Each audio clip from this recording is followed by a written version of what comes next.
欧洲的精英开始苏醒，认清美国的真实面目，形势突然对普京非常有利。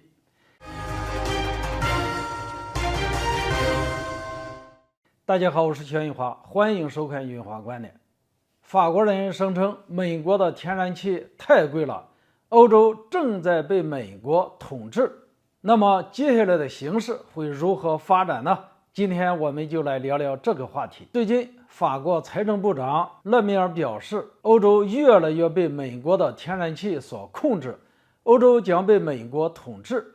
不能因为俄乌冲突使美国赢得对欧洲的经济主导地位。此前，法国总统马克龙也曾声称，美国人以4倍的价格向欧洲出口天然气，这可不厚道，也不是好朋友的做法。这是欧洲精英已经苏醒了吗？忽悠乌克兰与俄罗斯为敌，使得双方产生冲突，兵戎相见。拜登做到了，美国如此行事，按照其前高官的说法，只花了区几百亿美元，就让乌克兰与俄罗斯开战了。乌克兰正在替美国人去送死。本次冲突的副作用就是欧洲与俄罗斯之间的天然气贸易彻底脱钩了。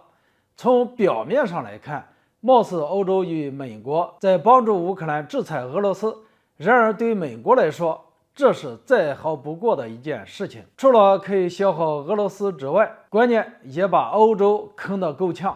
没有了俄罗斯的天然气，欧洲顿时出现了严重的问题，取暖和工业生产都成了一个大的问题。在短期内，欧洲各国碍于面子，并没有与美国人闹翻。不过，随着时间的推移，俄罗斯对欧洲断气，让欧洲承受的损失越来越大，甚至可以说关乎欧洲的命根子。没有了俄罗斯的天然气，欧洲还是要生活和生产的，谁来填补这些空缺呢？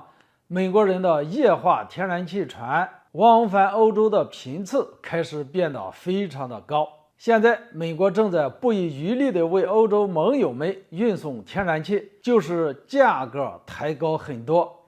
正像马克龙所说，这些运往欧洲的天然气价格比美国人自己用的天然气贵了4倍。虽然运输成本是一方面，但是这个价格也高得离谱，明显是在宰欧洲人。原本俄乌之间的天然气贸易正常进行，正是美国挑起了俄乌冲突，导致欧洲多国承受了天然气猛涨的后果。这似乎是一个不争的事实。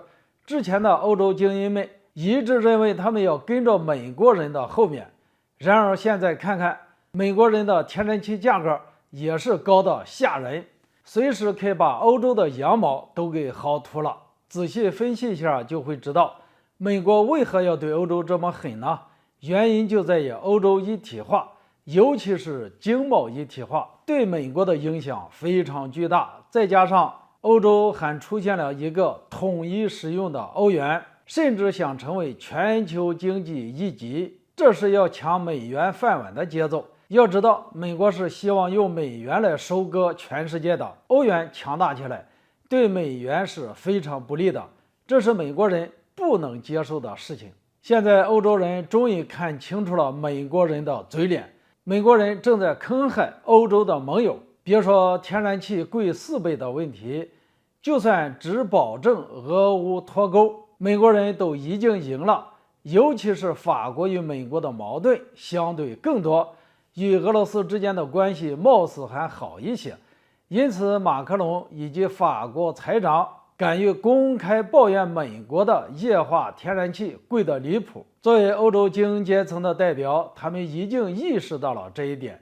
那么欧洲当然可以停止向乌克兰援助武器，普京也可以与乌克兰进行停战谈判了。这样一来，形势突然变得对普京非常的有利。今天这个话题就聊到这里，欢迎大家留言交流，下次见。